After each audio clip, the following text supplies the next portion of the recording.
یہ مزدوروں کی سیاست کی ایک تنظیم ہے جہاں پر ہم پاکستان میں مزدوروں کی سیاست کر رہے ہیں اور ایک سوشلسٹ انقلاب کے لیے جدوجہد کر رہے ہیں ہم. بالکل ہمارا مطالبہ یہ ہے کہ بڑھتی ہوئی مہنگائی میں مزدوروں کی جو تنخواہیں ہیں وہ اس میں 15 یا 20% اضافہ کرنے سے ان کی زندگیوں میں کوئی خاص فرق نہیں پڑے گا. جب مہنگائی جو ہے وہ 200% بڑھ رہی ہے تو مزدوروں کی تنخواہیں بھی جو ہے وہ 100% بڑھنی چاہیے. آپ نے دیکھا کہ پچھلے دنوں جو بیوروکریسی ہے ان کی تنخواہوں میں 105% ان کی جو الاؤنسز ہیں ان میں اضافہ ہوا. تو یہ بات جو حکومت کہتی ہے کہ ہمارے پاس پیسوں کی کمی ہے یا خزانہ خالی ہو چکا ہے, تو ہم یہ سمجھتے ہیں کہ خزانہ اگر خالی ہوا ہے تو اس کا جو بوجھ ہے وہ پھر آپ کو جو ہے حکمران طبقے کے اوپر ڈالنا چاہیے بلکہ مزدوروں کے اوپر نہیں ڈالنا چاہیے, اور ان کی تنخواہوں میں جو ہے وہ 100% اضافہ کرنا چاہیے تاکہ وہ اپنی بنیادی ضروریات کو پورا کر سکیں. آپ کو لگتا ہے میڈم کہ 100% کے وہ مان جائے, کیونکہ ابھی پاکستان کے پاس پیسے نہیں ہے, پاکستان کے حالات سری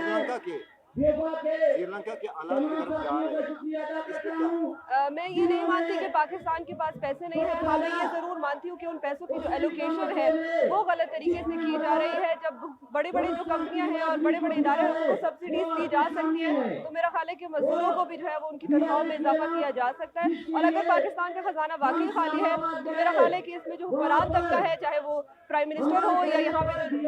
قدوس وزیر جو بیٹھا ہوا ہے, اس کو اپنی تنخواہ میں کمی کرنی چاہیے, اور مزدوروں کو جو محنت کر رہے ہیں جو اس ملک کو چلا رہے ہیں ان کی تنخواہ میں بالکل بھی کٹوتی کسی کوئٹہ بند ہے, آج پورا کوئٹہ سیکٹر بند ہو رہا ہے اور بند ہونے جا رہا ہے. اس سے عام عوام کو